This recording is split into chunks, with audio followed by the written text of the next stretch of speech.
spring, then I think we got all winter. So my internet has been pretty spotty, but just a heads up on that. I put all this, so there are still a few projects that have some details to wrap up in terms of like treasury transparency. I wrote disclaimers on all of the final reports where that's the case. Those things will be wrapped up before we calculate the reward pool to make sure, that that's the most fair. But that's basically it. Everything else is wrapped up. At the end here, we'll need to pick a time for tomorrow to meet just to finalize our Senate distributions, but that can happen at any time. I'll share a link here before we're done with the call. Yeah, that's it. Awesome. Okay, cool. Sounds good. All right, so should we kick it off with just the quick Constitution amendment and then jump into demos? Let's do it. Cool. I guess Ryan, do you wanna share? Sure. I can't share my screen since I'm recording, so I don't know if one of you would be able to do that. But Okay, I can do that. Got a wicked 60 hertz buzz going on. Is your microphone plugged in all the way? It should be. Hearing that, Pablo? Yeah, I'm hearing that too. Noise cancellation usually takes care of it when you're talking, so let's roll with it. For now? Yeah, it's better. Yeah. Yeah, so this is basically something we've been kicking around for a little bit. Worked with Pablo a little earlier this week, and he came up with a pretty good simplification of what we were trying to accomplish here in terms of getting the core contributor type idea into the Constitution. We basically kind of got rid of the term racketeer from within the Constitution, just refer to them as senators. And so now it just specifically says that one project can select a senator to serve on the Senate, obviously, for their project, and also institutes the 5 contributors. I don't think there's any other significant changes here. So I don't know if anybody has any questions, or Pablo, you have anything to add on this?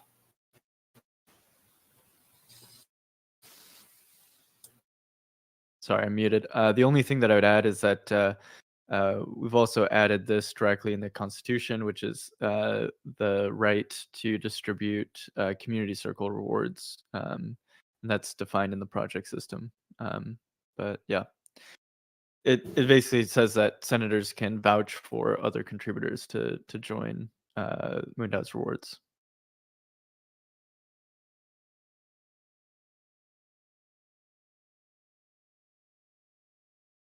Yeah, other than that, I don't think there are really any surprises. Yeah. It's pretty short and sweet, but I don't know. Anybody have any thoughts or questions?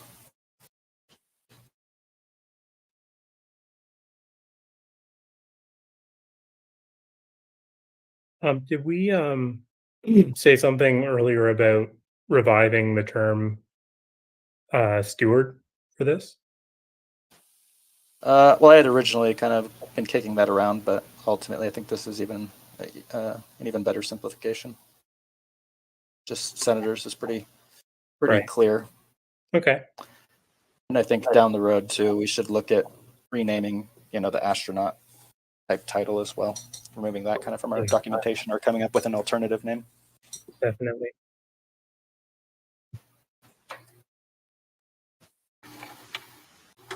Well, no other questions from my end.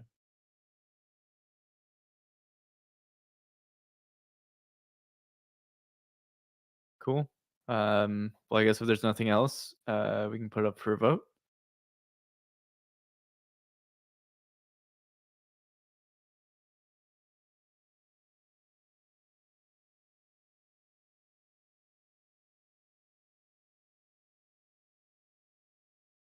Thanks, Mitchie, putting that up.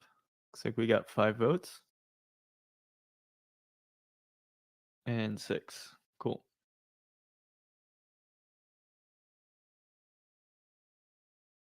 All right, it passed. Cool. So yeah, this will show up on Snapshot in the next couple of days, so the community can vote on it. But yeah, sounds good. All right, I guess we can jump into demos. Who starts out, Michi?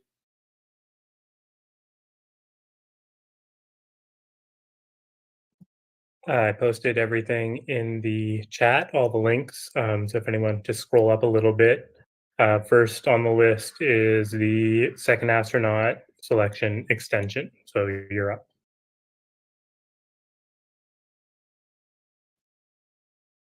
Okay, sounds good. Let me share my screen real quick. It's asking me to sign in. 1 second. Okay. Cool. Do you guys see this? Yep. Oh shoot! Actually, I pulled up the. This is the one from last quarter. 1 second. Here we go. All right. This is the actual one. Sorry, technical difficulties. All right, cool. Yeah, so actually, well, pulling that up makes sense because it gives a little bit of context. So in quarter 4 of 2023, we set out to find our second astronaut, and the way we did that is through a sweepstakes where we had nearly 2,000 entries into that sweepstakes, and what we ended up doing is extending that project into quarter 1 of 2024, both just to retain 2 developers that were working on that selection process because the selection actually occurred on January 12th, so a little bit into Q1, and we wanted to make sure everything was running smoothly throughout that process and selection, because there's a bit amount of dev that we created to make that sweepstakes work. And so that all went very smoothly. That was objective number 1, basically to complete the second astronaut selection with minimal technical issues. We didn't have any surprises or downtime. It all worked. Yeah, people were able to mint up until the last second. I think we had something like 1,000 mints in like the last day. So everything was working well, even under a little bit more stress. So yeah, that went well. And then the second objective of this was to actually select that second astronaut. And so this process dragged out longer than expected. We actually review all of the top 10 winners. Blue Origin does a review of every single one, and so that's like a process of just reaching out to Blue Origin, reaching out to the winner, making sure that they're signing contracts in a timely way, that they're joining meetings, etc. And there's always like scheduling stuff that gets in the way. We've gone through that process. We've actually determined the winner, and we're going to announce them last week, but there's a small hiccup at the last second, so we decided to delay. And now we're still moving forward with that winner, just ironing out the last wrinkle and making sure that everything is good to go. So that announcement, we've actually prepared a whole media push for it, and Ryan's done a lot of work on that, just to make sure all of our ducks are in a row, because we really want to make some noise for the second astronaut. So that's like a big part of that too. And so that will be happening. Uh, I'm gonna say next week. I think that's like we can be pretty confident that everything will be ready then. But yeah, just figuring out that last little bit. So yeah, this project was mostly worked on by myself, Mustang, and Lartiz were the 2 developers that were supporting the selection process, along with Colin, who's well, Colin is just the development lead across everything that we're doing at MoonDAO. He's like developer general. And then Ryan, who's really helping with getting the word out around our second astronaut. And yeah, that's pretty much it. yeah, there's minimal maintenance. I think within the app, I don't know if you guys can see this. You can still see the sweepstakes here. So the only piece of maintenance is that we're going to take down this page at the end of the project. But yeah, we've already cleaned it up. So you obviously can't mint any more of the NFTs. The contract is closed. We ran the selection process on chain. There's a lot of like moving pieces, like both contract work and front end work that went into the selection. And yeah, I think the team did an awesome job. So yeah, that's it for this project. Yep. I have a question, Papa. Mhm. You mentioned that like we don't have the name of the person that actually will go on the rocket yet. Can you clarify if like we know who it is and their identity, but we don't know which of these 10 people, or we don't know who it is that will No, go? no, no. We've been talking to the winner for a while, and we know exactly who they are, uh, for sure. But just waiting on the announcement. Yeah. Oh, so waiting on the it's not up in the air which of the selected people. We know who Blue Origin intends to put on the rocket, but it hasn't been announced yet. Yes. Hmm. Okay. Hope that answers your question, Justin.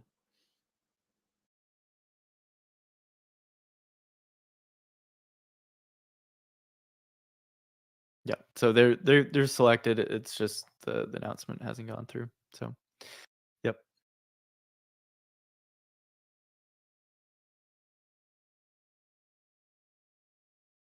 Cool. Any other questions?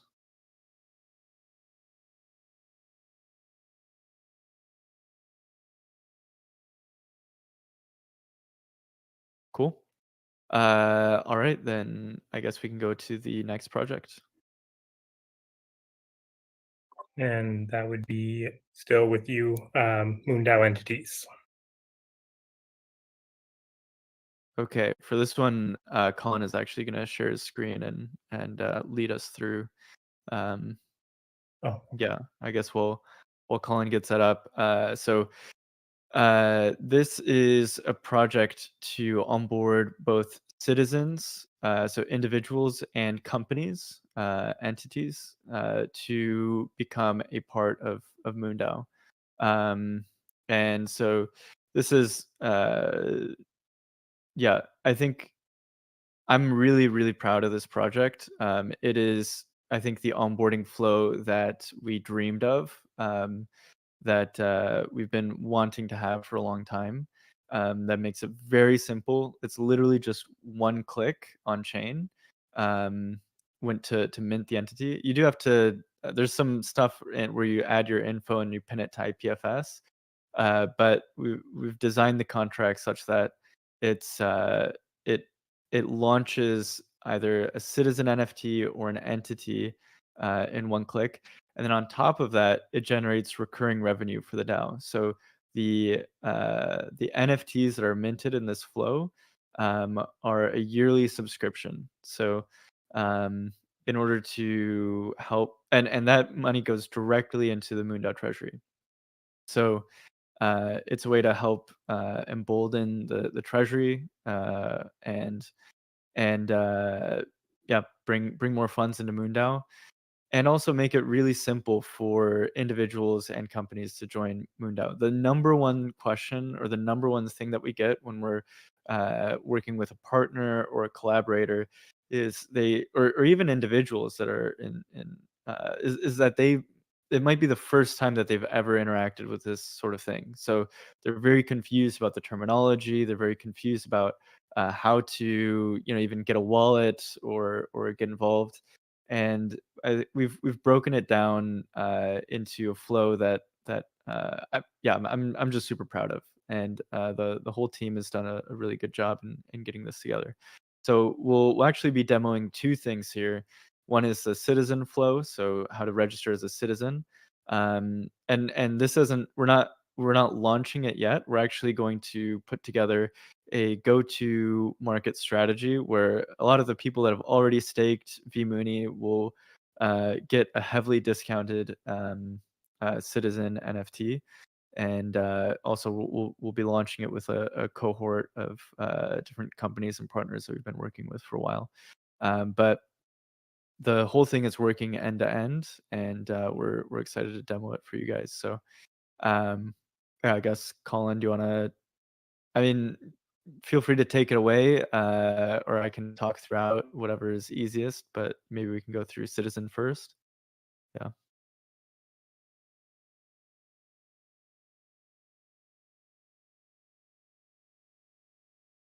I don't know if we can hear you, Colin.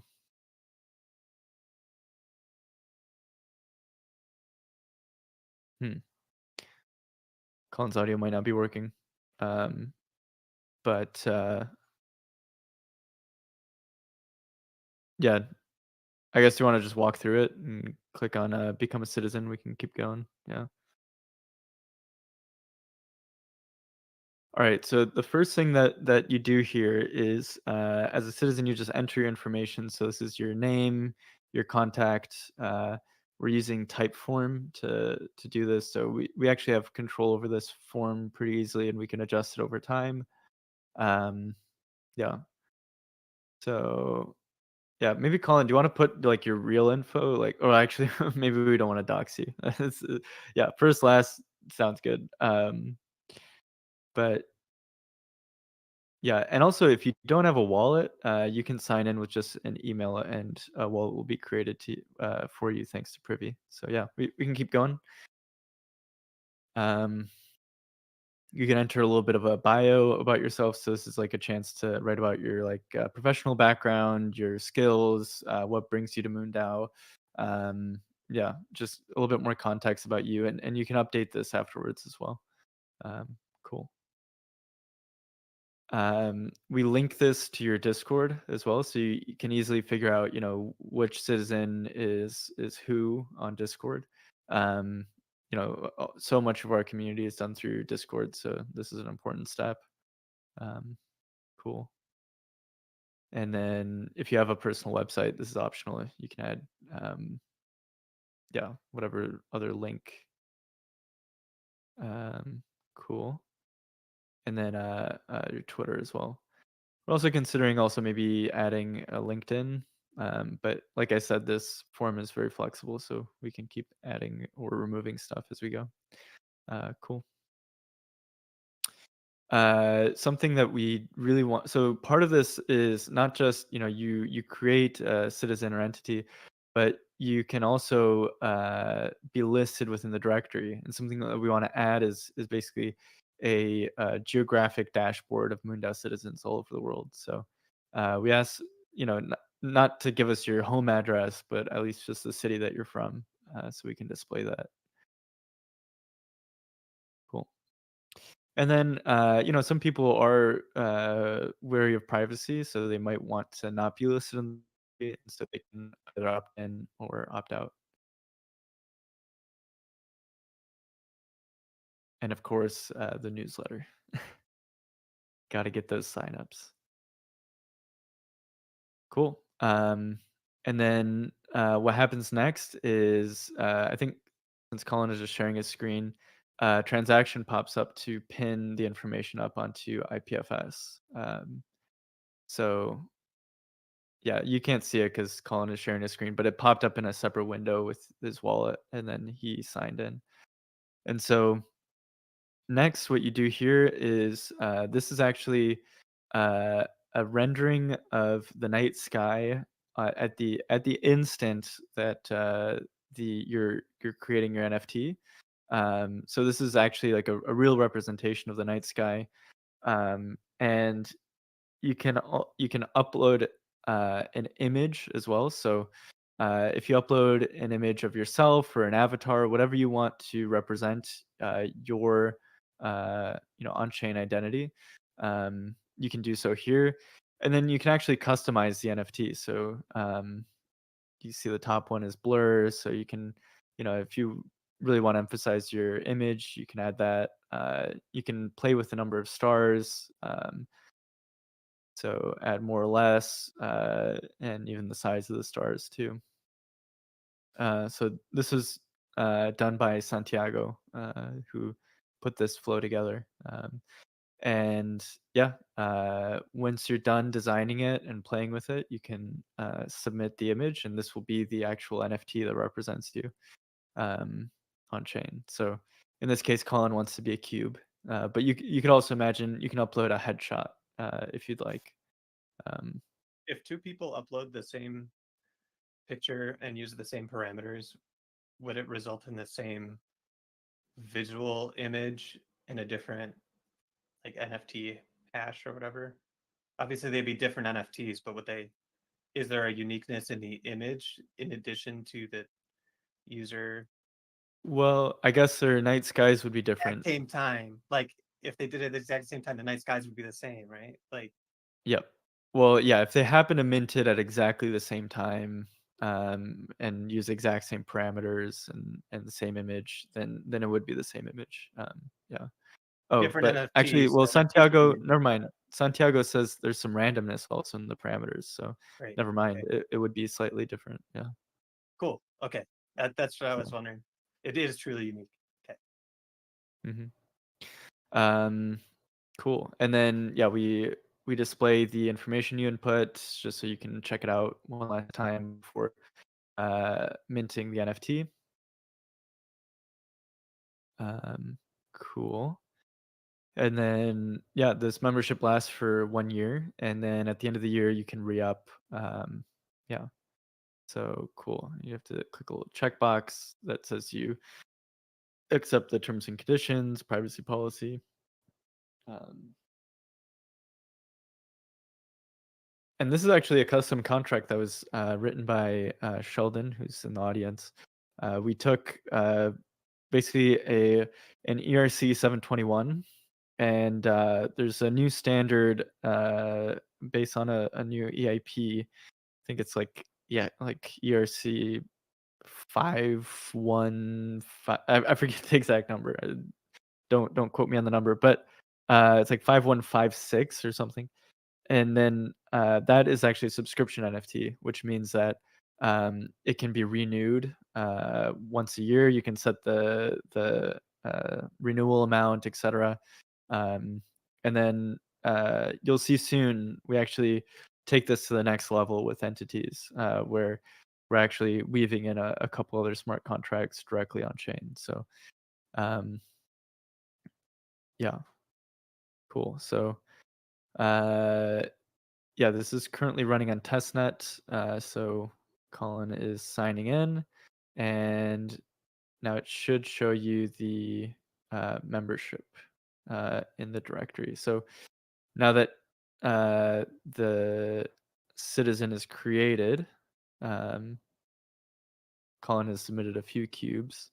You can actually go to that citizen's profile. And this is where a lot of the real magic happens. So we've not only done an onboarding flow, but now we've integrated in governance and projects and also a dashboard so you can see how much Mooney and voting power you have. And all of the most common user actions are all done from this page. So you can get Mooney, you can stake Mooney, you can create proposals, vote on proposals, join projects. So all of those links to projects actually take you directly on Discord to that project. And then also it'll show you your roles within different projects. So as we integrate HAT's protocol deeper into MoonDAO, it'll actually display exactly what that person's permissions are within MoonDAO and what they can access on chain. So yeah, this is basically going to be like the launch point for everything that you do within MoonDAO, and we're going to continue to build on this, adding more integrations with Nance, James in the audience, and also as we automate projects and incentives more, that's also going to be done a lot more through this page. So yeah, hopefully just making it a lot more organized and easier to work with MoonDAO, even if you have zero exposure to crypto before this. And yeah, I guess also we can briefly look at the directory again. The directory shows you all of the public citizens and entities, and it also, you can search through them, you can look at entities, you can look at citizens, and essentially this is like a registry of like everyone that's within MoonDAO. Yeah, making it easier to network with other members within MoonDAO and figure out, who has what skills. Eventually, I mean, you can imagine that this platform would also filter by skills. You'd have developers or um, designers, whatever else skills that you're looking for. You have a list of people that are all extremely excited about space, that want to contribute, and you can, as an entity, hire through this directory, or vice versa. As an individual, you can see all of the entities that are within the MoonDAO ecosystem, and then apply to join them. So yeah. So and this was just citizens, and next we can go into entities, which is I think taking this to the next level. So you can think of like a citizen. So each of these are nodes on a network. A citizen is like the proton, and next we're going to the molecule. So this is like a group of citizens or a company, and this one is I'm super proud of the work that the team put together into making this happen. There isn't anything in the world that exists like this today. So we had to basically invent this from scratch, and yeah, yeah, we can jump into it. The flow here is more or less the same. So you input the information about your organization, and then it gets pinned into IPFS. So yeah, there's no all of this. There's no server in the back end that's processing this or doing it in like a centralized sort of way. This is all being pinned to, and for those that don't know, IPFS is the Interplanetary File System. It's basically like a way of like saving data onto many machines, and permissionless and decentralized sort of way. Yeah, we can kind of breeze through this. You can add your organization's bio, add a link to the organization. All of this pretty much looks about the same. The magic is really in the contract that was developed. But yeah, this flow we try to make it as natural and Web 2 as possible. Yeah, and then so you not only enter the information about the entity, but also a little bit about the person who's registering, and this is just a contact, person for that entity that's also stored. So if you want to get in touch with this entity, you'd contact this person. Does entity imply that it needs the contact point needs to be a citizen as well? Contact point does not need to be a citizen, so it could be anyone, but highly encouraged that they also become citizens too. Yeah, but we didn't want to create a dependency there. So let's see. Colin is signing the Phantom transaction. And so this is a similar sort of flow. You can add the logo for the entity, and mess with the parameters of the design. Yeah, we're still playing around a little bit with this design. Something that we do want to maybe do is make this look like a formal like registration with like a little bit of text on it as well. But yeah, we're nice. Yeah, this looks cool, Colin. Yeah, and you can also zoom in like Colin just did on like a few, like if you want to have a few stars or planets in your registration, it's really customizable.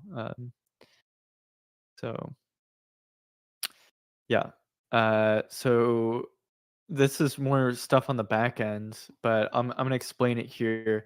So what's being done is you're actually not just minting the same subscription NFT, but on top of that, it's linking you directly to a Gnosis. So we actually spin up a Gnosis multi-sig from scratch, and then that will be where your funds are held. So it's almost like you're creating a bank account and an LLC all in one transaction. And so, we've condensed down what is usually a process that takes governments, weeks or months into literally just one transaction. Um, like, yeah, and actually, we've even been contacted by some uh, uh, sovereign nations that want to work on a similar flow to register companies in an on-chain way that's quick. So yeah. And then on top of that, we use something called HATS protocol. And so what that allows you to do is to manage your org tree and permissions on chain. So it creates an administrator hat that has admin access to the entity, and that administrator can add members into the entity that will also be recorded on chain. So you can see who is a part of what organization, just using this created entity. Yeah. So then after agreeing to the terms and conditions, can mint the entity. And this will take you to the entity management portal. So similar to Citizens, it should just take you directly to the entity management portal right after minting. Yeah. I think it takes a second. So by the way, we're gonna launch all of this on an L2. So this on mainnet would cost probably over $100 in gas fees. But because we're launching on an L2, we can do the same transaction for pennies. So this is launching a hats tree. It's launching a treasury, and then also this NFT all in one transaction. And this is only possible very recently because of the new EIPs that have come in to scale L2s. So yeah, coming soon Which to an L2? L2 near two. So we're considering maybe launching on multiple chains, but right now we have most of our stuff on Polygon, but Polygon is moving away from proof of stake onto ZK EVM. So we're considering just moving a lot of our stuff over to a different L2. Base seems interesting, Optimism seems interesting, and so does Arbitrum. There's a lot of really good options out there. I think Arbitrum is a good choice, but we haven't committed to any yet.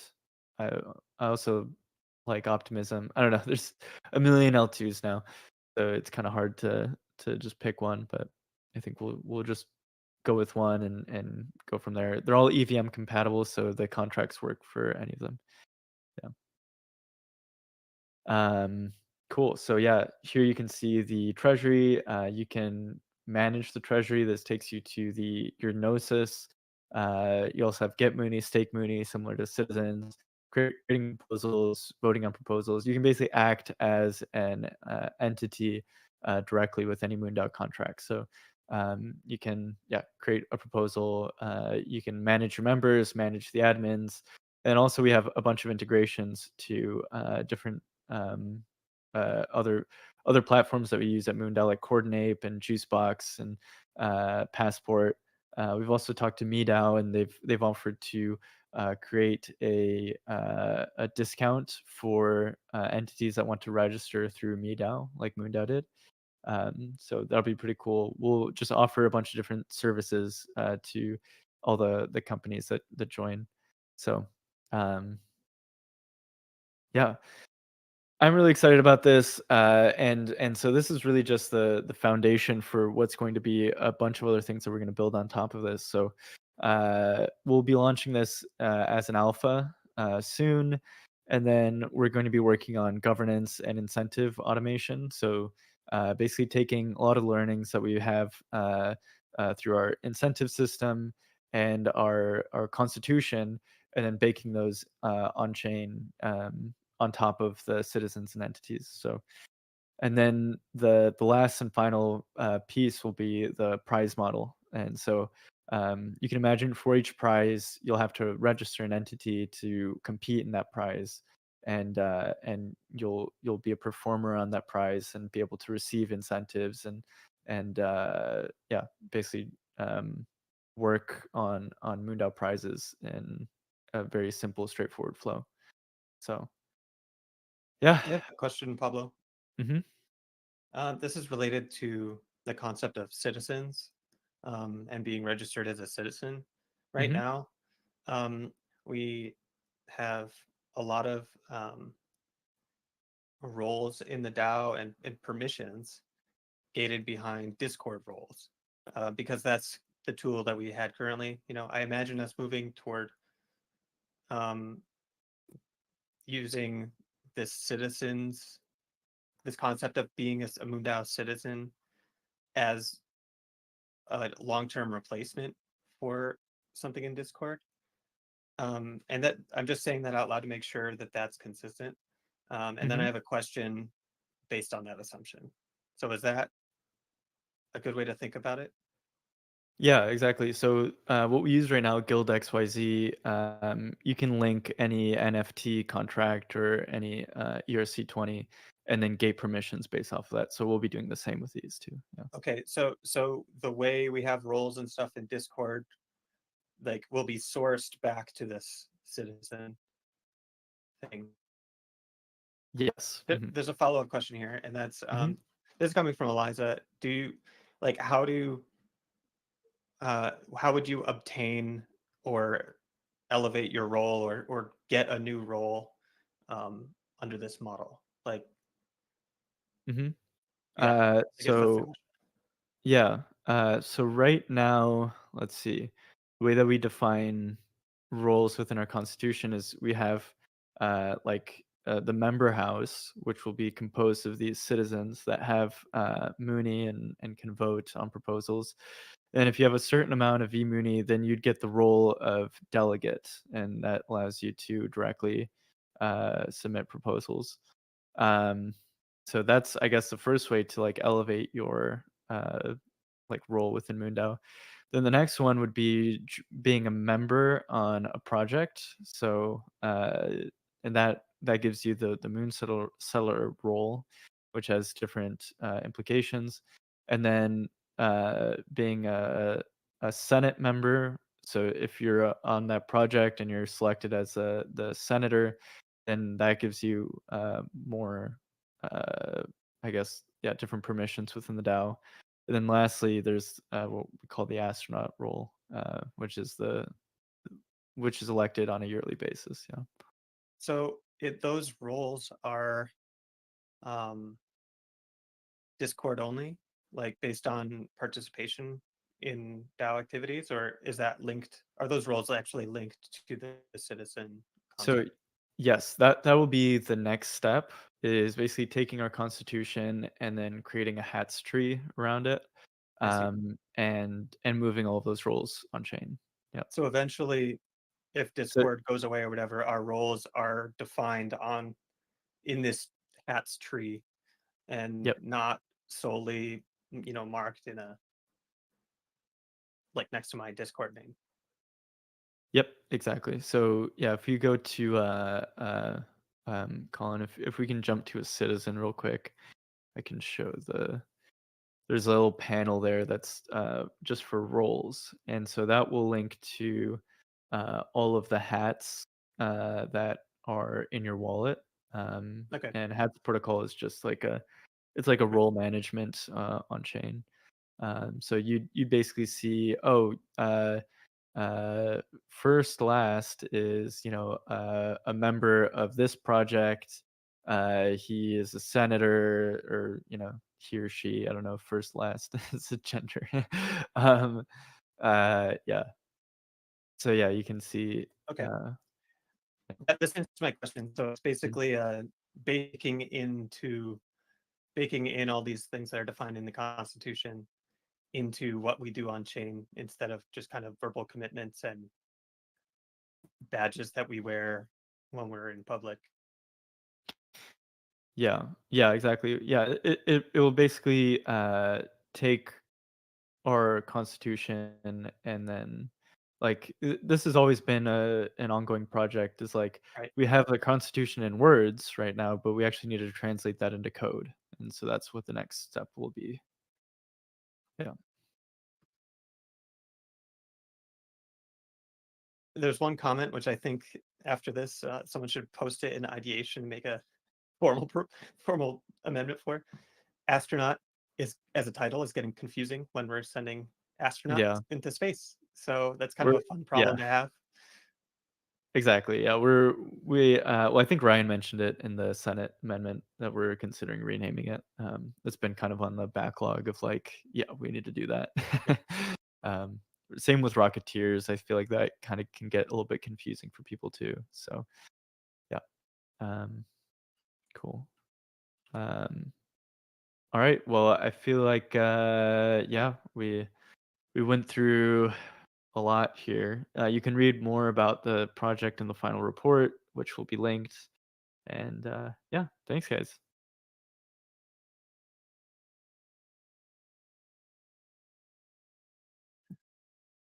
Cool. I'm super excited to get one of those NFTs. Okay. Next on the list here, we have 0G. So I don't know. I guess Ryan, if you want to take the lead on that one, or Pablo.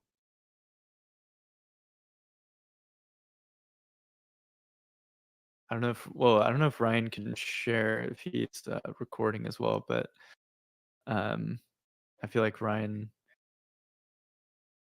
would do a better job than I would on the final report here, but I can do my best. Let's see. Can you guys see this? Yep. Cool. All right. Well, if Ryan can't jump in, I guess I'll just get started, and then if Ryan can jump, then yeah, he can take the lead. We can Cool. chat about it. Oh, there we go. All right. Do you wanna present here? I don't know if I can see the report here. But yeah, we finally wrapped up 0G. It's been a long time. Over a year working on this project. We had a full flight. As you could see in the report, we had 18 seats that were sold in total for a revenue of nearly 200,000. We had 30 seats in total. 6 of those were for Space for a Better World, which includes like the 3 seats that we had for the NASA astronauts. We also did a social media influencer vote. And from that, we had Ellie in Space and Anastasia Stepanova join us on the flight. And we also had a Ticket to 0G NFT raffle that we did almost a year ago, it seems like, which Justin won. And then there were 3 seats there that we had kind of based on our internal retroactive rewards and rankings. And from there, we had Pablo, myself, and Phil on the flight. In total, the flight cost $173,000 plus that was just for the flight portion, and then there was another $30,000 for the 3 astronaut fees to join us, so $203,000. If you could scroll up a little bit, I forget what the final cost was. $228,000 when we include things like the travel expenses, a photographer at the dinner, the actual dinner that we had at the Hilton. One of the big hiccups we ran into here was that the flight got delayed multiple times through no fault of our own. It was issues that 0G was facing. So we were originally scheduled to fly out in June of last year, and that got postponed to October. And then about a week beforehand, they told us that it was going to be canceled, that they weren't able to fly, but we had already set up other things such as the behind the scenes Johnson Space Center tour, which took a lot of work and a lot of string pulling by Nicole Stott, the astronaut. So ultimately, and pretty much all our guests had made travel plans and everything too. So ultimately we decided to go through with the part 1 of the event, which was really cool event in and of itself.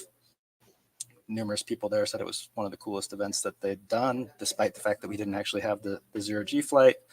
and things kind of hung in the air there for a little bit. As we figured out, as we worked with 0G and the astronauts, and we had to coordinate across a lot of different people to figure out when we could reschedule. So it ultimately happened February 23rd out of Kennedy Space Center in Florida.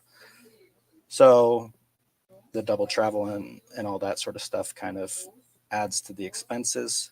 But all things considered, like having being the whole $30,000, I don't think is a major deal on this, because we did build like really strong relations with like the astronauts. We did AMAs with them. We had events with them. There was the video with Charlie Duke.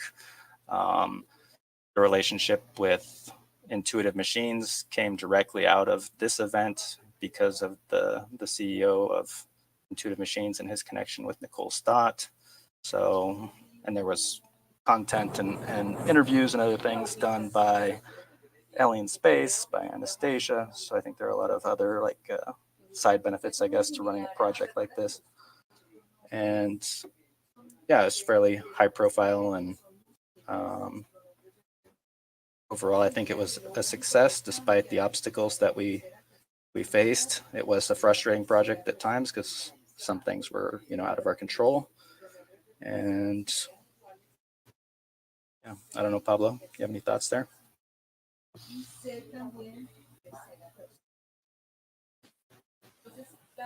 I was muted. Sorry. Yeah, I mean, just that this project was a journey. Tons and tons of learnings. Yeah, I mean, it seems like an eternity ago, but yeah, we even just doing the sweepstakes for this and the selection process, and getting how many people did we have enter into the influencer?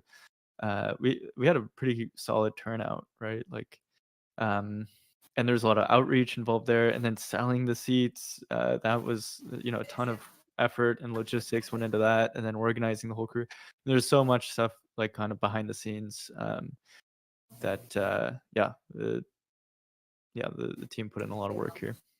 It's hard to encapsulate everything on this little report, actually. I mean, because like we said, yeah, it's been a long journey, well over a year. This was originally supposed to be done within like 6-month time frame, and it stretched out to far longer. So there's definitely a lot of things that we're not including here, but yeah, overall I think it was cool to have done it.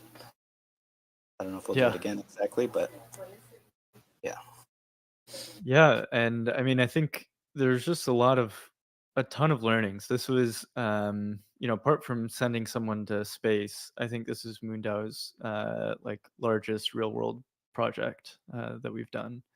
So yeah, and I mean the fact that we were able to do it with, I think it was the first time ever that you have like Nicole, Doug, and Charlie all in the same room.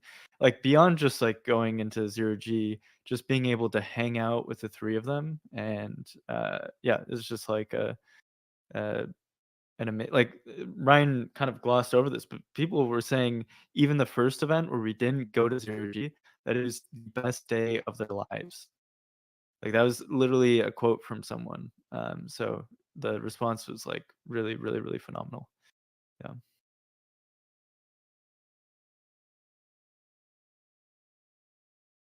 And I mean, getting to watch the Intuitive Machines launch with Charlie, like, man, that's priceless. Like we had everyone that was on the flight down in the lobby watching the Intuitive Machines launch with Charlie Duke himself, and we're watching the screen, and they've got some old Apollo images, of like I think the lander and the car right next to it, and Charlie goes, "Oh, I took that photo." It's like, Yeah, we're all mind blowing, yeah, I kept getting all dirty because I kept falling down. And it's like, that's not why we were looking at this. Yeah. But yeah, incredible all around. And I really, really, really want to highlight Ryan. Well, so okay, let's see. This project initially started with 2 leaders that ended up stepping down from the project. So there was a bit of a scramble. We weren't even sure if we were going to be able to get this done. And then Ryan stepped up and really made it possible to keep going with this. So it's that. Yeah, it was basically Pablo and I that had to like step in to fill the role of like actually making this happen, because like that's another learning I think too as a DAO was, we had paid a lot of money for this flight up front, and then like the people who were leading the project and leading the charge here kind of just stepped down or disappeared or weren't able to continue working on it, and I was like, well, crap, we we still have to do this. So I mean, come hell or high water, like we had to step up to make sure it happens at least somewhat successfully. Like we can't just let it totally flounder. So, but yeah, I think it was really cool too. Like just being able to get people together in real life is really special, to like build those connections and relationships. And like, even people like Doug Hurley were like, hey, MoonDAO's got to keep doing what it's doing. Like he was telling that to the people at the event. So it's like, this is a real way for us to be able to like, work into some of these circles and have people kind of see us and see what we're doing or trying to do and raise Especially our profile. putting faces to the names. Like even if MoonDAO has a good reputation online and on Twitter and on Discord and among DAOs, meeting you and Pablo in person and having a great conversation and having a good time together can elevate MoonDAO's reputation, I guess is maybe the wrong word, but like credibility and trust among other circles that are not internet native. So totally. And I think also good relationships too with a lot of our like paying guests too. Like there were really positive conversations about potential, ways to work together in the future. I mean, nothing at the moment, but those are always things that those relationships, take time to blossom or whatever. So good to make those connections with people. Yeah. How have questions about this? Elijah had a question on how it began. Like, I guess we can read the proposal, but how did this opportunity get started? Pablo, you met Christina at a launch, right? Yeah. I think Pablo, you can probably speak to the beginning a little better. Can you stay 5 minutes more? Yeah. So I don't know if this is. I'm trying to share a little video of us floating in space. Here we go. I met Christina at the Blue Origin launch. There's Doug. Someone wearing a Vision Pro. Basically, we were at the launch and I met Christina. She told me a little bit about what she did, and then we exchanged contact info. And then later, she actually just pitched the community. She came with a couple other members and basically said, "Hey, we want to do this." And then the community voted. So yeah, I mean, it's a success story, and basically coming to the community and pitching an idea. And doing so, I mean, it was like a $200,000 project. So probably our biggest, allocation of funds to date outside of the second astronaut selection. So I mean, it's kind of like it's a success story of like someone coming to the community with like their idea and getting funded. So like to take that on into a future project, if I wanted to do my own project with the success of 0G, it's a matter of partially right place, right time, but also having the vision, knowing what to request ahead of time, and getting other people hyped, I guess. Yeah, And then I mean, I guess continuing the support, following through was a huge part, obviously. Yeah, and I want to tell this story because like you don't need to know me in order to like submit a proposal. Like me exchanging contact info with her wasn't what got this funded. In fact, I was skeptical of this project in the beginning, and I was all the way like up until not the end, sure. you were skeptical of it. Let's be honest. I wasn't sure if we should fund it, if we should do it, and I was kind of only until like the very end was I like, okay, let's like, and my vote is just one of many votes on that project. I mean, I think we had, I don't know how many in total, but yeah, like, so it's not just like convincing me, you have to convince a ton of people. And the only way to do that is by writing a good proposal. So yeah. And yeah, like we're like proposal poor right now. So if you have good ideas, like please send them, you know. Yeah.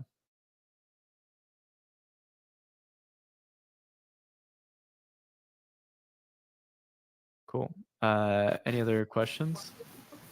I guess I'll just add that in terms of we are owed funding, like there was actually a lot of funds left over in this project, a pretty substantial amount in ETH and in USD, which will be returned to the Treasury shortly. We just have to finalize a couple reimbursements, but basically all that is going back to the Treasury. And we're also owed funding from both Space for a Better World and N0G, who collected payments on behalf of us for the flight. So those are a couple pending items that we're still just finalizing the details on. Yep. And yeah, it's also worth noting that despite the like if you do the accounting in US dollars, there was a 30K loss on the entire project, which you know, given the scale of it is really not so bad. But if you then incorporate the appreciation of ETH in the time since the project was funded and today, the return was actually positive because we held that ETH in the treasury, and we had a substantial amount that was just sitting in that Gnosis, which is appreciated quite a bit. So in total, actually, the project, the amount that's being returned into the treasury in US dollars is greater than what went into it. Yeah. Because we actually, prior to this, we had our treasury mostly in DAI. So this was one of the first steps we did to convert it into ETH and held it in ETH, right? If I recall, this was pre Silicon Valley Bank run. So exactly. Yeah. Yeah, we were worried about the DAI being affected by the SVB collapse, so we switched it all into ETH, and that ended up being a good move. So yeah. Later on in the main treasury, this was pre that event. So yeah, we paid for the flight when ETH was kind of at a historical low, actually. So I guess we got a good deal. Yeah, I just realized it recently when I was looking at the treasury and wrapping everything up, and I was like, "Where'd all this money come from?" I was like, "Oh yeah, it's all in ETH."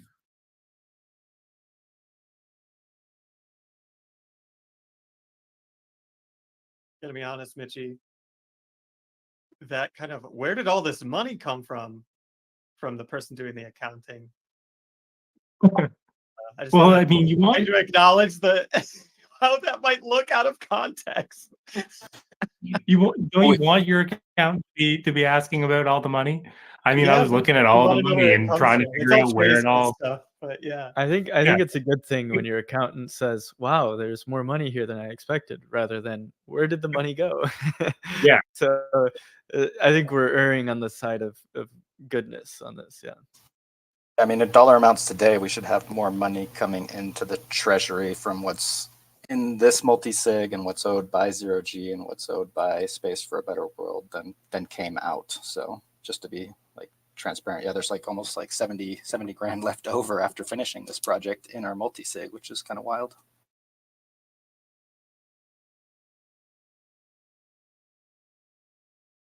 Yeah, definitely.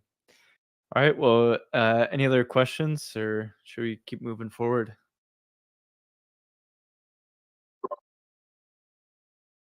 I think we can probably keep moving forward. We've still got, well, we're over an hour of the way in, and we're not even halfway through the list yet. But I think some of the rest of them should be relatively short.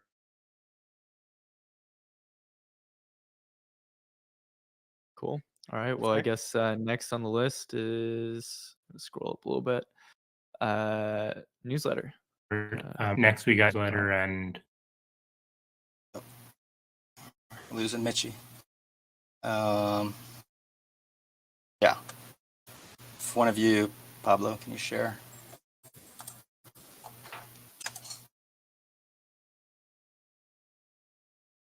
It's a yes, but yeah. So the Q1 final report for the newsletter. This was, I'll be brief here. It was a no MVP project to continue the newsletter. There were two main goals there, which was, the weekly email updates, and then also rewriting most of the onboarding or drip sequences to reflect the changes in the onboarding role.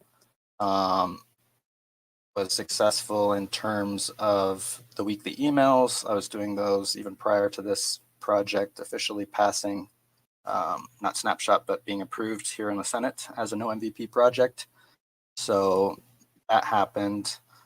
We had pretty good growth during the beginning of January, just because we still had the Ticket to Space sweepstakes going on, but then things have kind of petered out here after that.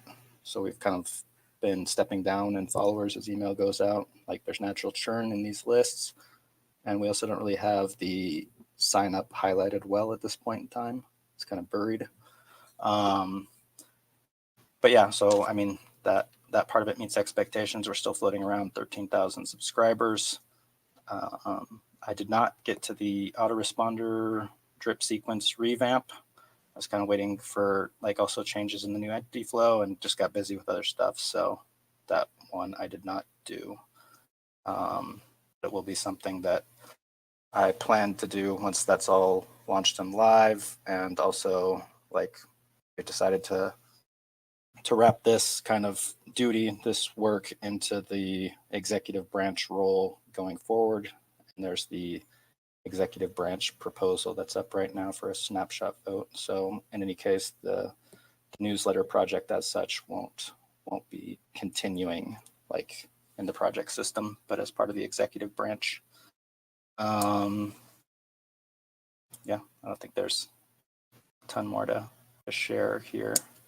You can see all the updates on the CK page, so you can always go through and check those out or sign up from there as well. If anybody has questions.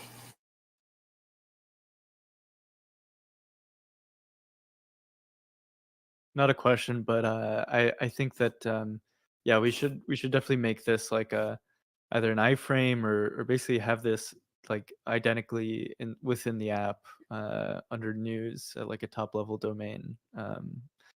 So I think that would be a really good way to highlight the just even under join MoonDAO news, and then you click on that, because I think right now it's down here, newsletter, it takes you here, but it would be great to just have this in a way that you don't have to leave the app, but it just sends you to all of the updates. Yeah. Totally. Yeah. And we could probably we could actually embed the sign up form somewhere on the app too, so people could see a place to sign up on the homepage of the app type of thing, below the video or whatever. Just Totally. Highlight it better, because even on the current Webflow homepage, it's kind of buried. So Agreed. Yeah, there's so much good stuff here. The memes. Yeah. Cool. So yeah, I do plan to revive the or redo the onboarding stuff once we're ready to do that here. New stuff. Yeah, it probably ended up being a good thing because it'll probably change a little bit with the new citizen identity flow. Exactly. Yeah. Yeah. Didn't want to do it all and then get scrapped right away. So cool. Sweet.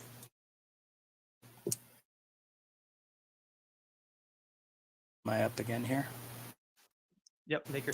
Yeah. Cool. I think we've got. Let's see if I can get Kyle Best Ape up here.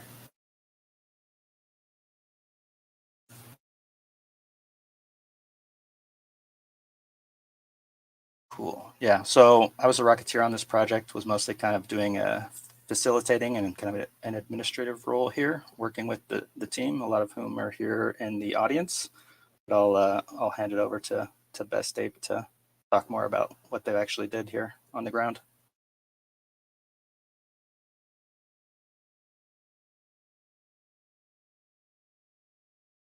I don't hear your audio coming through, and I don't see you lighting up on Discord. I also do not.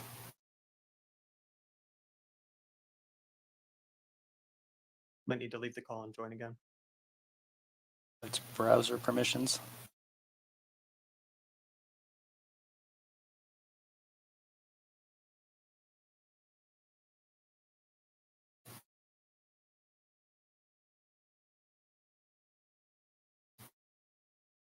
Maybe in the meantime, you can give a little bit more context, Ryan. Yeah. So yeah, basically, Vitalia is kind of a longevity-focused pop-up city that's running down in Prospera, Honduras, on the island of Roatan. So it's kind of like a innovative jurisdiction. They're experimenting with new forms of government and all that down there, and yeah, they're doing a lot of like biohacking and other things down there, and came to us about the idea of creating a makerspace. So MoonDAO funded $5,000 to go towards this makerspace in Roatan, and the team there bought things like 3D printers, injection molders, a bunch of different stuff for a pretty good price. I mean, they didn't even spend the whole $5,000 thus far, and have put together a pretty good kit. I know they've been doing some like in-person classes with locals and others that are visiting the island, other Vitalians, I guess, as they're called. Just kind of teach people how it works. And I don't know, Kyle, can you jump in now?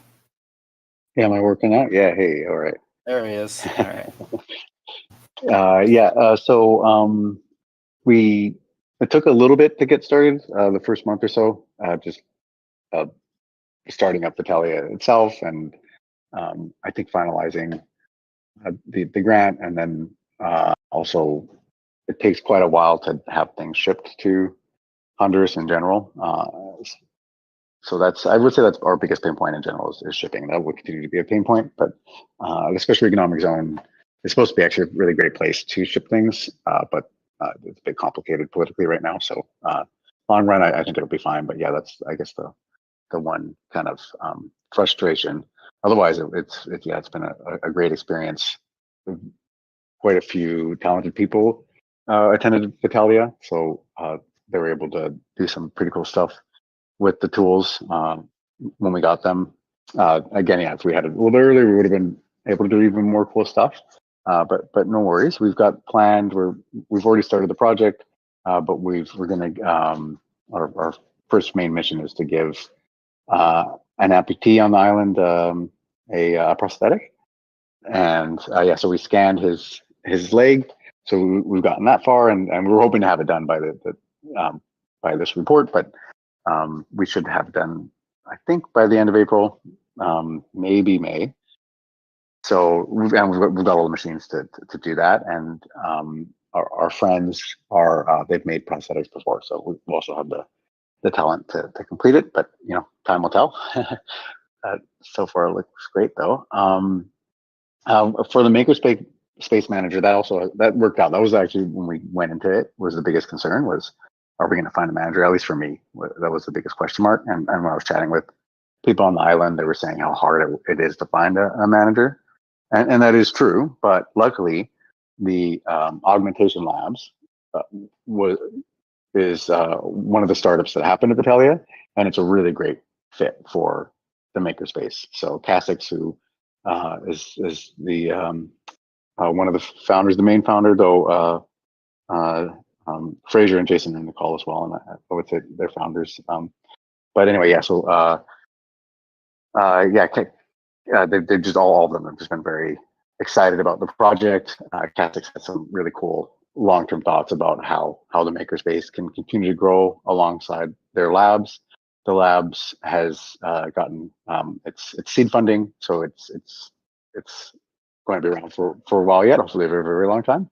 But it definitely has a pretty good runway. I I think it's about $1 million or so they got in the runway. So we'll see how much of that we can move into the makerspace. We haven't had a conversation yet about whether the labs wants to give a grant to the makerspace or something like that. But yeah, the makerspace should continue to grow based on the conversation we have had. And yeah, so the makerspace was in the lab. It's a part of the lab. It takes up some space in the lab. That when the lab moves, it's going to move in a bit, have a more permanent space. The makerspace should continue to join. And the lab, it's a win-win because the lab gets to use the makerspace machines when it needs to, and also the lab managers are also managing the makerspace. So it's not locals yet, local managers. So our wiki isn't reflecting lots of inside knowledge. So we'll that's still a goal there. But yeah, we have built out our wiki to some extent. We had a really expert 3D printer. He does bio printing. So he scans people's skulls and then prints it out and to see how they can handle the tumor, that kind of stuff. So he was helping us with some printing near the end, and I personally was really into making the makerspace because I've done some geometry, and I was able to. So far, I've done my geometry in 2D SVGs, and so finally I'm able to do the CAD designs and actually print them out. And actually, I didn't bring them with me, but anyways, they're in the report. You can have a look at those. That if you're into tiling, and so I'm pretty excited about continuing to do my personal project within the makerspace. We were chatting about having you all join us at some point. I still would love to do that. There's a Safe Harbor Summit at the end of April. Maybe it isn't the best fit, but it might be. So yeah, think about that. April 26th. Just give us a shout if you're interested in that. Otherwise, we got stickers that are on all the machines. They've got the MoonDAO logo. So when people are in the space getting say an NFC chip put into their bodies or some other cyborgification that's going on over there, they'll be able to they'll see the MoonDAO logos. For funding Flywheel, we're just too early yet for that one. It's not appropriate to ask people to become members because there's not really anything to be a member of. But again, I'm less concerned about that because the kind of the organization that is stewarding it is well funded now. So not a guarantee that the makerspace will be a major priority, but so far it has been a something that team's been interested in. We can get maybe Fraser up here to speak a little bit if we have time to speak more on behalf of the team. And then so let me just look at all the objectives to make sure I touched on all of them. Establish a working Makerspace Vitalia, touched on that. Wiki for maker resources, Railroad 10, touched on that. Buy equipment and governance signaling system. So the governance signaling system, that's been fun. We've been able to use Hatch Protocol and Charmverse and a few other things that I've applied some of the tools I've used before, and then Makerspace has been a good opportunity to apply other ones. Yeah, we're using the snapshot in kind of an inventive way where it's almost like it's more on the newsletter side. So it's a way to notify people, and then people also vote occasionally. So my thought here is that we're more likely to vote if they regularly visit the snapshot. So that's one of my little theses there. Let's see if we can get snapshot votes, just more attendance, that kind of thing. And then I have a question on that. It's as far as I know, this is one of the first times that we're using on-chain things to manage physical assets, and Fraser responded in the chat that it seemed to work well so far. These things are usually built for digital assets, and so using on-chain type infrastructure for physical stuff, procuring equipment, managing the roles within the workshop types things. Can you say a few words on what it's like to use those in the physical world? The roles, we haven't done too much in the physical world, but we could do a lot because of the lab. We could actually have people's the roles actually physically in people's bodies with these NFC chips. Because so you have a fob, you can open a door, but you do it just with your, I guess, biometrics, but less intrusive because it's not the actual biometrics. It's signatures underneath it. So far the roles really have been online, and they've worked out well. So like for instance, the Charmverse gatekeeping certain parts of it is really straightforward. We just use the hatch roles for that. For the inventory management, it's pretty early yet. So we've decided that at least the first stage, low lift, but also fairly extensible. Each Charmverse, each page on Charmverse has a unique identifier. So each machine gets its own Charmverse page, and then we've got logs. So if somebody moves a machine out of the lab to be on site, then they log that, so we all know where everything is, and so it's just a simple matter of just scanning the QR code and then getting the link to the Charmverse page. And as an engineer, that is so cool to hear. Basically, your inventory management is on the chain, managed like that. So yeah, I was just worried that it would get in the way more than it helps, but it's really cool to see how you guys are using those tools. Super cool. Thanks. Yeah, we're not doing right now. I think the hardest part will be the like the filament and other stuff that's that we'll have to replenish, and Fraser's doing a good job at keeping track of how much we have. Right. Yeah, exactly. Yeah, but there's not really any kind of we don't have a built-in system yet of, hey, I've used up X amount of this particular thing. So we'll have to work on that a bit, but at least for the really expensive machines, we've got this. The system should work out relatively smooth. But people have also not checked anything out yet. So we haven't really had much of a stress test. It's designed rationally, but that goes out the window sometimes when galloping Gertie or whatever else. But I mean, I personally am doing a lot of accounting systems, and it's more on the tracking Web3 financing, but inventory management is not too far away. So I'll continue to be building out tooling regardless of the Makerspace. But yeah, I mean, I'm personally really enjoying the Makerspace being in place. So I can take dog food, certain tools here and there, and so happy to answer any. I think what was the last thing was, I did touch on everything on this. So happy to answer more questions. But thank you all very much for the generosity. It's been a lot of fun, and again, we need to get down here, and I'm excited about. There's already a drone company in this in Prosper, and especially in Nami Zone. So I personally really want to see space, or at least aeronautic industry built out here. So right now it's focused on biotech and Web3, but there's quite a bit of potential for at least aeronautical stuff.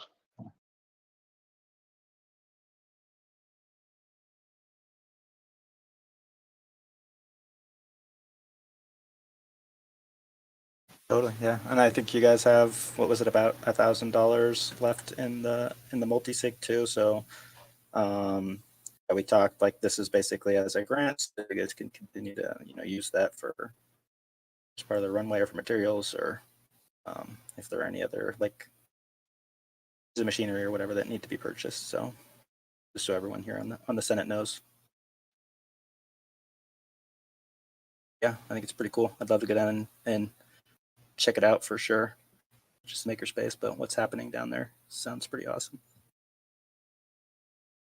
Thanks. And yeah, I know we've had some conversations about also utilizing the legal structure for MoonDAO, so happy to continue to have those conversations as well.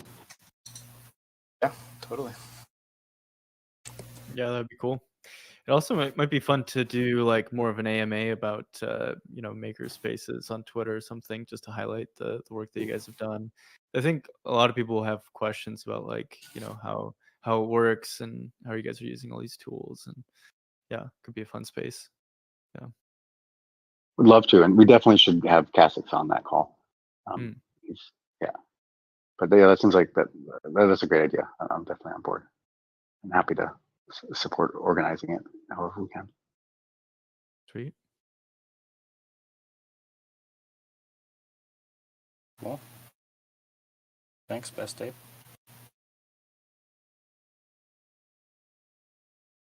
Thanks. Should I jump off the stage now? Or? I think Mitchie, moving on. Yep. You can do whatever you want, bud.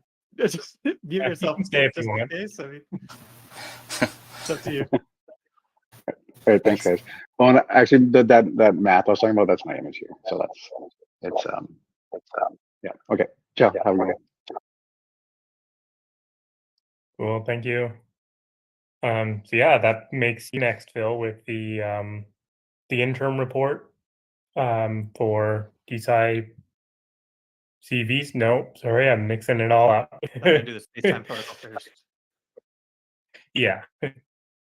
Yeah.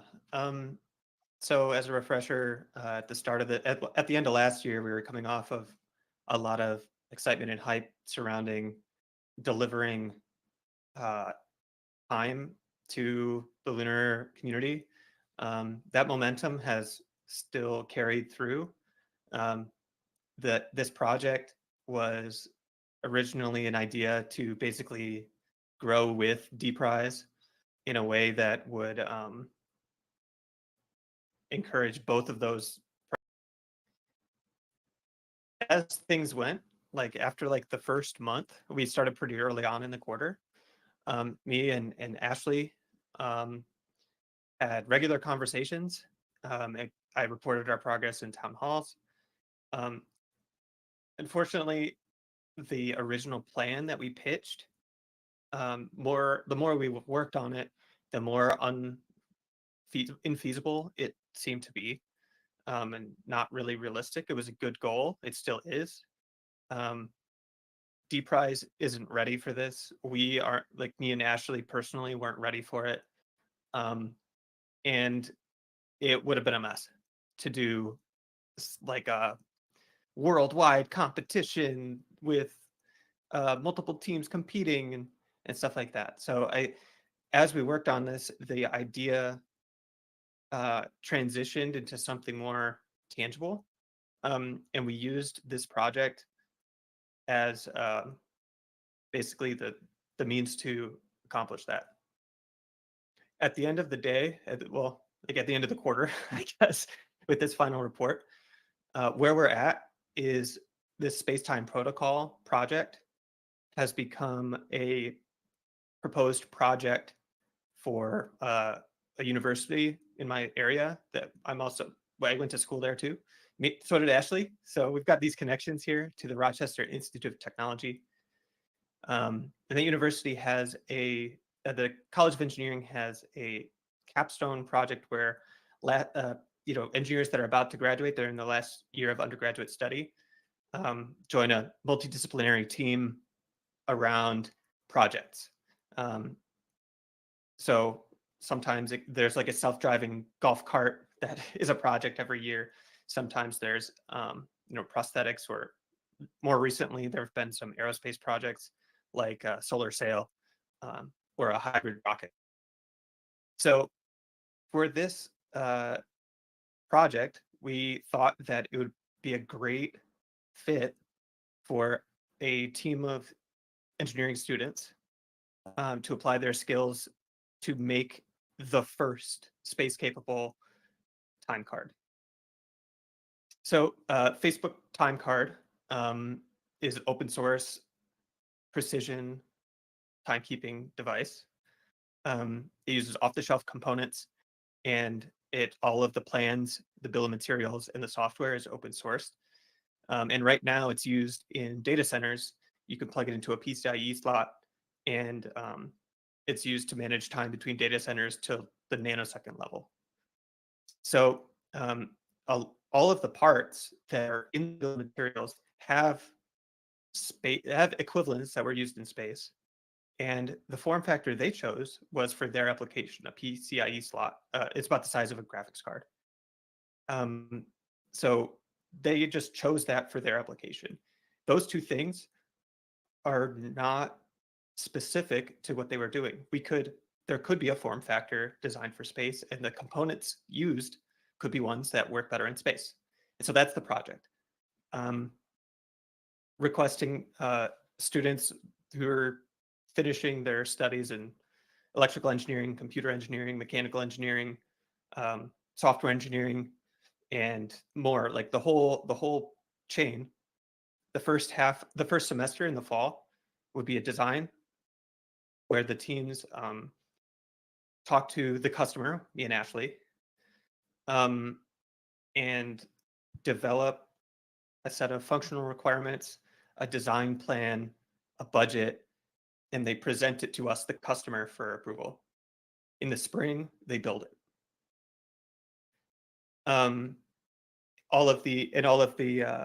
We would request that all of their work would be open sourced, and that's in line with the spirit of the program as well.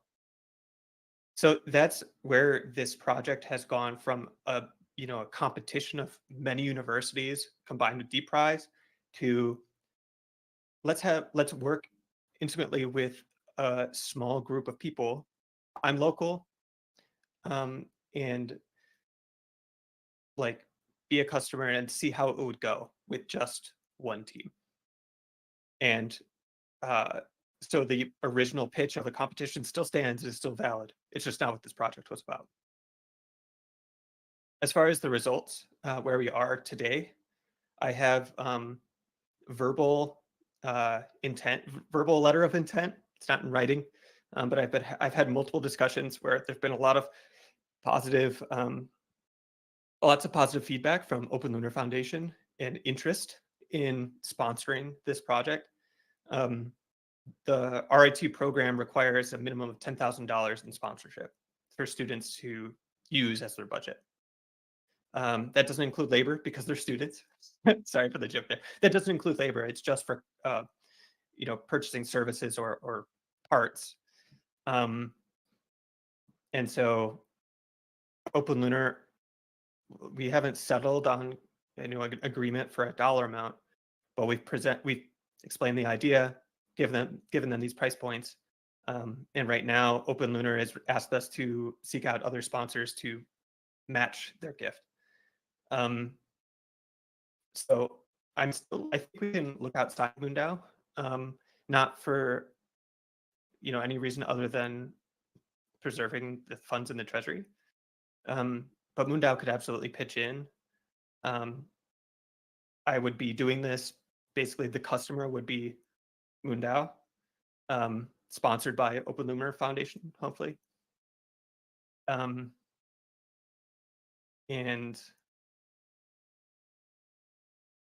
yeah, let me see. So I can go down the OKRs, and this is where it gets disappointing. Our OKRs we didn't achieve the OKRs that we defined, right? Our benchmarking, come up with existing competitive requirements and must-haves for Deep Prize, establish a management process for a competition entry,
relatively late.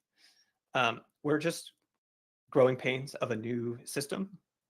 The platform doesn't support mobile devices, so unfortunately, some folks south side here, you shout out, wanted to participate,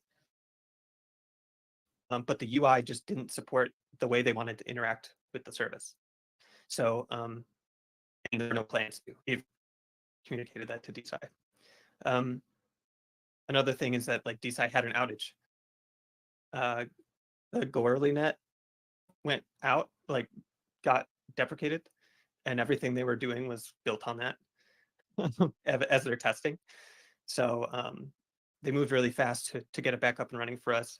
But unfortunately, it was just poorly timed. It happened right when everybody was really looking at the platform from our end.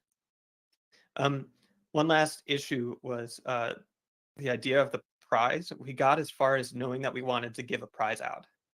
And we said, we'll figure it out later how to divide it up and distribute it. We didn't get that done. I think we still can. It just ran out of time, really. And that leads me to say why this is an interim report. Here are links to the deliverables that we have. We have a community on DesciCV Labs. We have a Discord channel and Discord roles specific to onboarding new people, especially like to MoonDAO, but also supporting people to get published on DesciCV and to interact and use the platform. But there's still more work to do.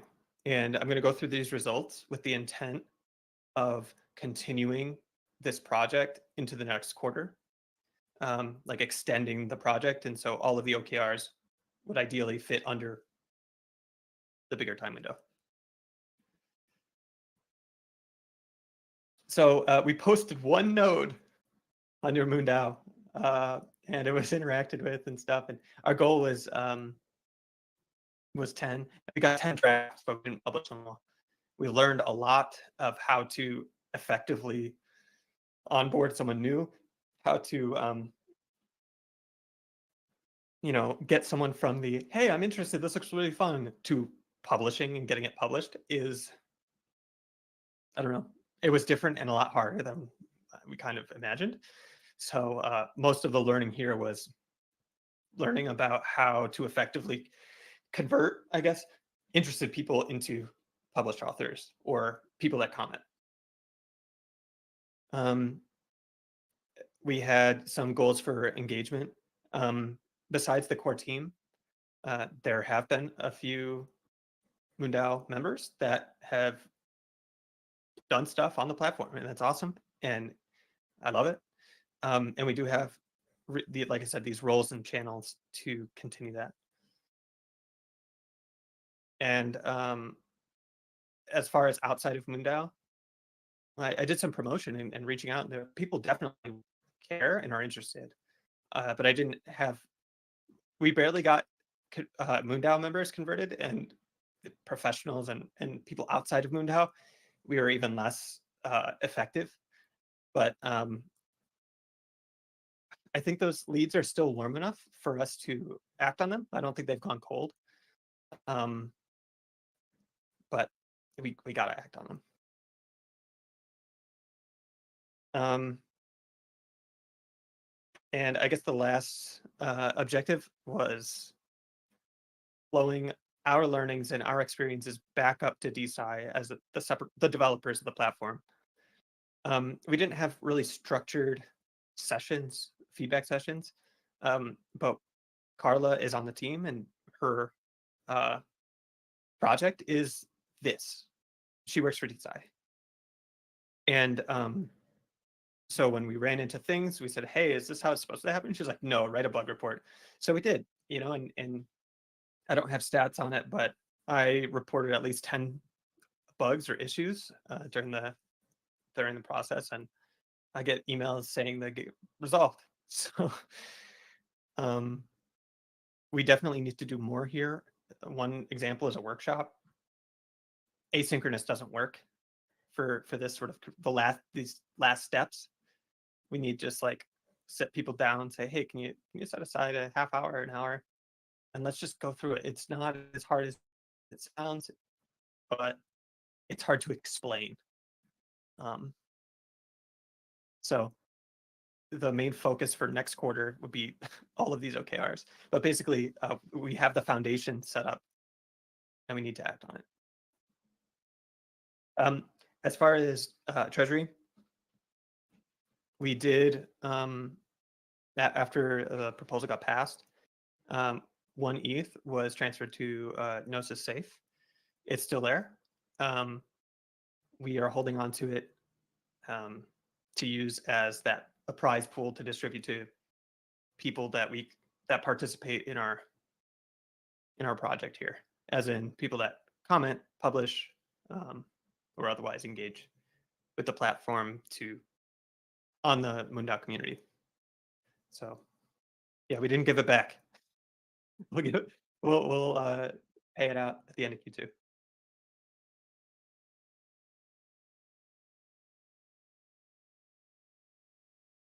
That's all I have.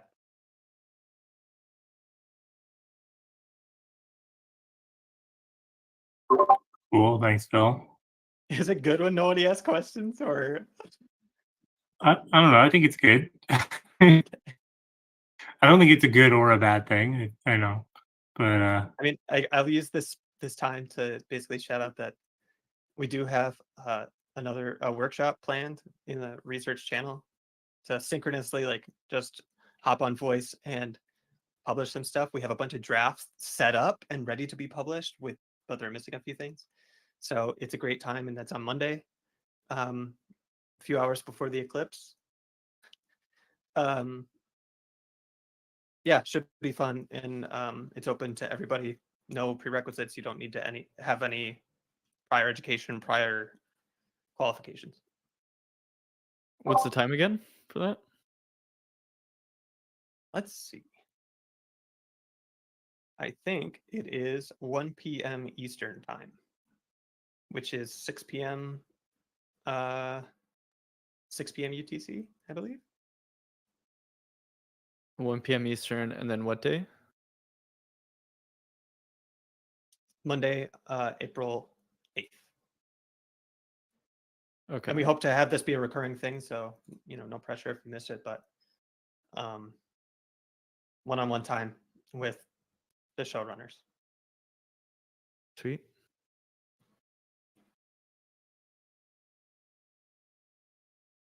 Exciting. Well, yeah, it seems like you guys got through some speed bumps of just like a new platform, and yeah, it's moving along. Cool.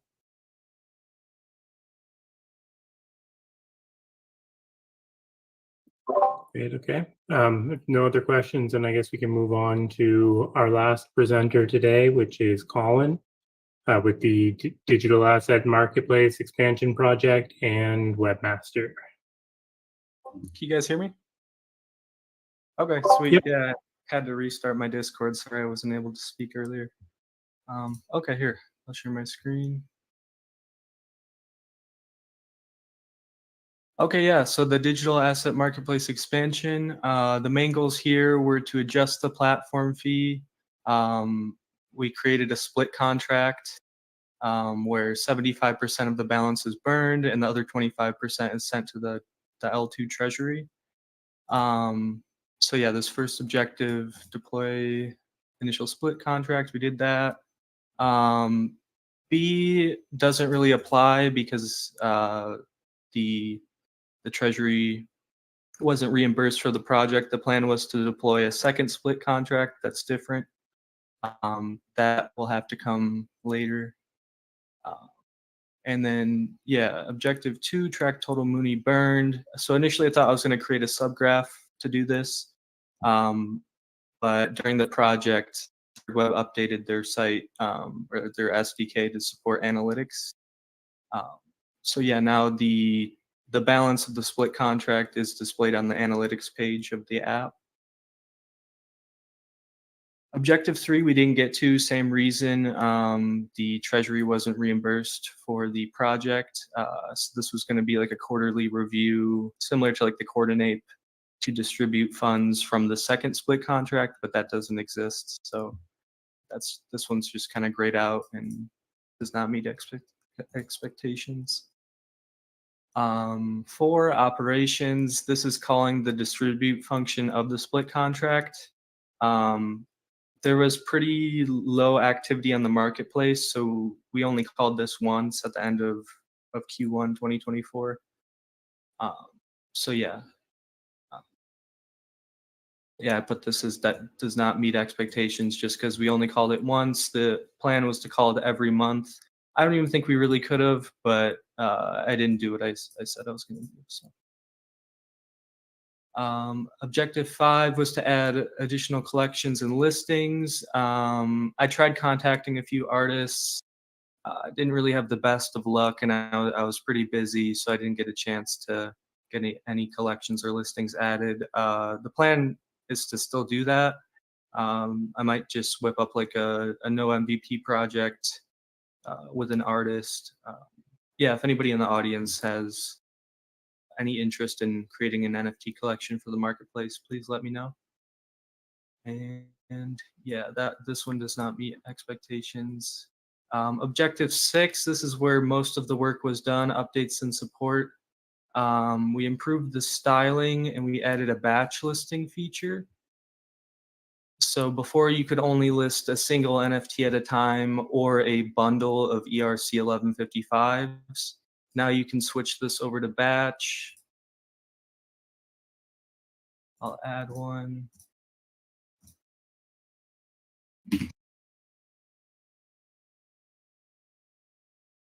Click that, it adds it to the batch, and you can see there's one less here, and then we'll add one more.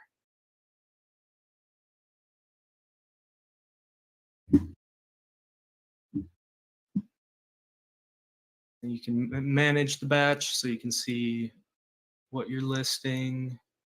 And yeah, Fine helped out with the design for this, so that was helpful.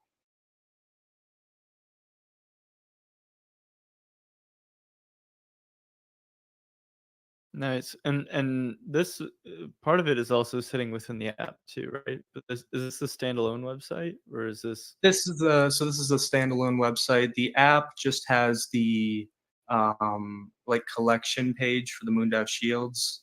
This is the sell page of the marketplace. So it's this sell page isn't integrated into the app yet, but the plan is to do that.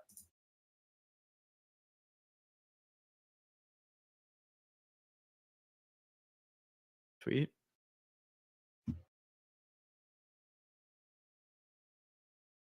Yeah, nice work. Yeah, I mean, I feel like eventually we can get everything within the app for like buying and selling.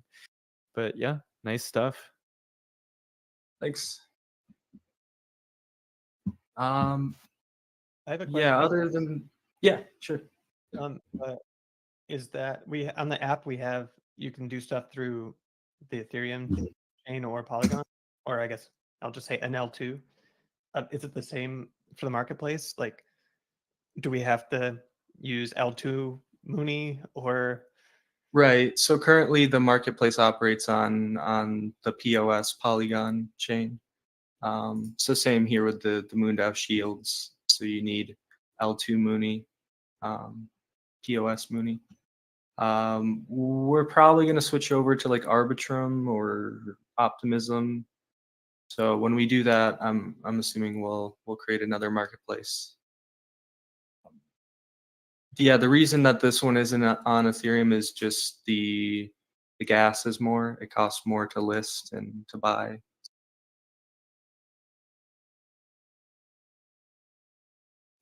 That answers my question. Thank you. Yeah.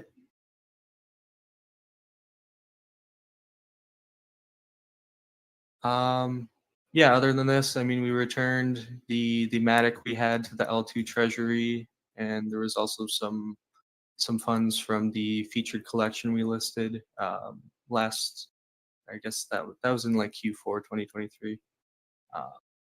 But yeah, other than that, that's pretty much it for this project. Is there any other questions?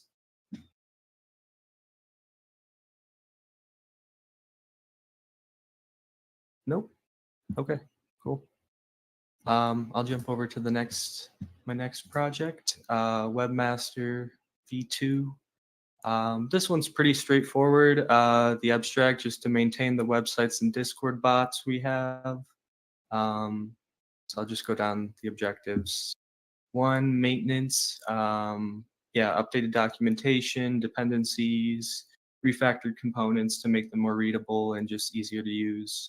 Try to follow the dry rule. Do not repeat yourself as much as possible. I went through the GitHub and archived unused repos, deleted a few that we just never used. And yeah, learnings from that, refactoring large components can drastically improve the dev experience.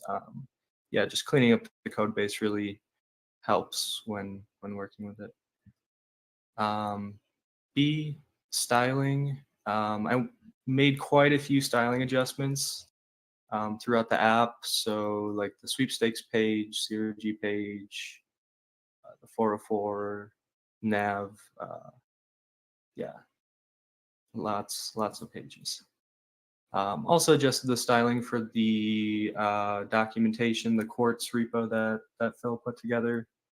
So there was just some minor details to make it look a little nicer. Can you? You don't have to do it now, but can you? I'd like to hear how that has been working on the docs. Like, we kind of did it with some expectations, and now you and Mitchie have made contributions and made commits, styled it, things like that. It would be great to hear if it's a pain in the ass or if it's a POS, or if it's an improvement. There's definitely a learning curve, especially with like the layout and just how it's structured. So that's kind of a POS, pain in the ass. Yeah, I mean, I think we got it to a point to where it's usable and it looks nice. Yeah, I think it's good. There's been some suggestions that have come through me, or come to me by some other people saying, "Hey, could we use something like Gitbook or something? This website, what you have is kind of like clunky. Can do you have any plans to do you want to keep building on the quartz? Yeah, does it sound like something long term, or was it a mistake? Yeah, I honestly I'm more of a fan of Docusaurus. I just like working with that more. I think once we get over this learning curve, we will be able to customize it more. It's just going through the docs and figuring all that out. I don't think we should really switch just because that's going to be more overhead, more time. Yeah, I think we should just try to work and customize it as much as we can. And if we hit a point where like we can't make this work, then maybe we switch to something else. I think for now it's okay, and we can try to improve it. Okay, yeah, the hope is to make it better, not make it more like not. It's not a unilateral decision. So as the webmaster, I just want you to make sure you feel empowered to say, "Hey, this sucks. Let's go back." I mean, I don't think it sucks, but it's just a learning curve, and just gotta learn how it works. Okay, thanks. Yeah. Okay. Go on to the next key result. Maintain sites on Netlify. So yeah, just kind of manage the environment variables there. As things were added, I added them. As we created components, that there's added environment variables sometimes. It's really easy. You just go in, name the environment and variable, put in the value. Yeah, real easy. Okay, on to the next objective, support. Monitored the support channel. For a while, we didn't have tickets, so I just would kind of check it every day and respond to messages. Now we have ticket tool, so that makes it a lot easier for me. I can go in, find tickets, follow up with members, and then close them out. Yeah, main learnings here is Ticket Tool makes this way easier. Bug reports, reviewed tickets, and yeah, fixed issues.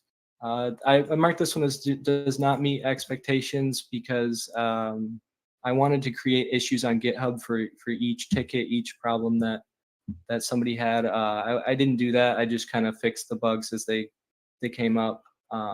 So yeah, this next quarter I'll work on adding the issues on GitHub so we can track problems that occur.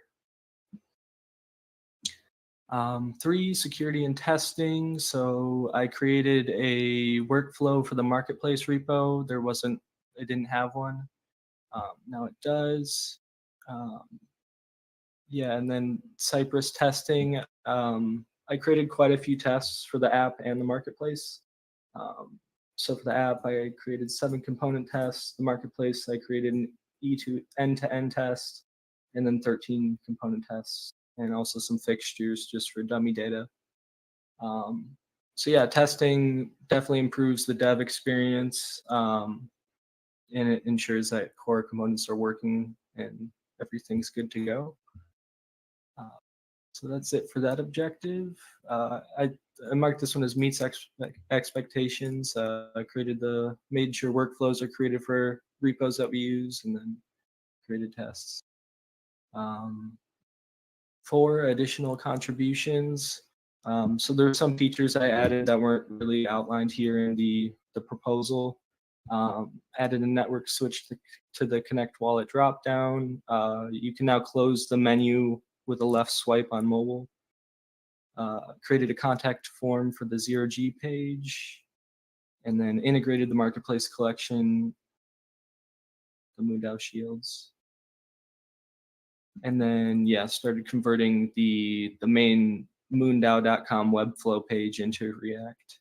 I think Mitchie's spinning up a proposal for that, so we'll most likely finish that this upcoming quarter. And yeah, other than that, yeah, no, there wasn't any remaining funds to return.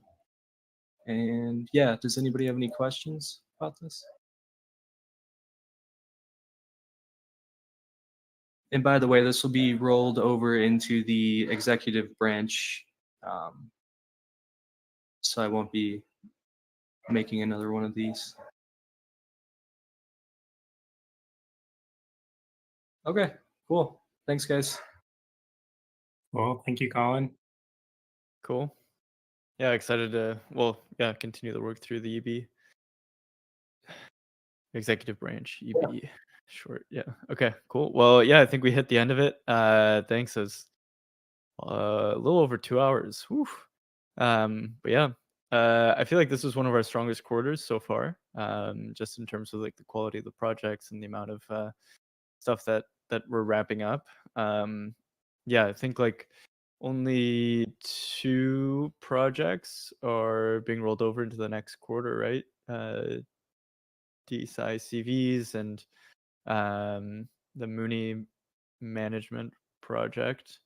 So yeah, I mean, we have basically like a clean slate of like new projects. So I'm excited to see what goes in through governance, and yeah, also excited to see how the DAO, I guess, how they vote between each of these projects. It'll inform what stuff gets funded in the future too. So cool.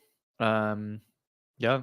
I think we might be good to wrap up. Mitchie, I don't know if there's anything else you want to say before we close here. There is, yeah. I have just a couple things to say. So I'm posting right now the Senate distribution sheet, which is where all of our Rocketeers go in and we decide, how much goes to each project. This time we're running a tighter ship. We want to have a much tighter turnaround on this. And so basically we have like 24 hours to get those in. I just posted it in here now. I'm going to suggest, we can change this right now if there's any objections, but I've set a meeting for tomorrow at basically the Senate meeting time, like the same town hall time. So essentially 22 hours from now. If you're, I mean, first of all, I just want to know if that time works for everyone. But if it doesn't work for you, it's fine. We just need you to get your distribution in before then. So I guess this applies mostly to just the people here on stage. And do we have Ben still here? Did he?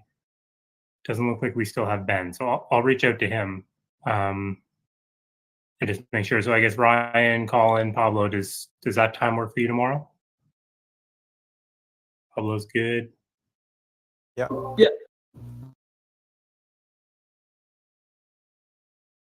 Cool.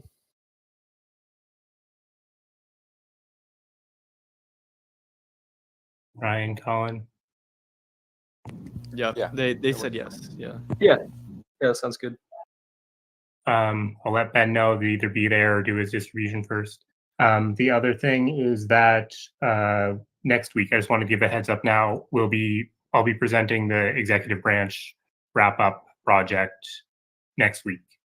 Just, obviously there's a lot going on this meeting this week, and I just want to have a little bit of time to make sure all the treasury transparency stuff is totally wrapped up before we put that all in the report. So yeah, that's it. Cool. And yeah, great work, guys. All right. Sounds good. Well, yeah. We'll let everyone get to, I don't know, lunch, dinner, depending on time. Yeah, thanks everyone.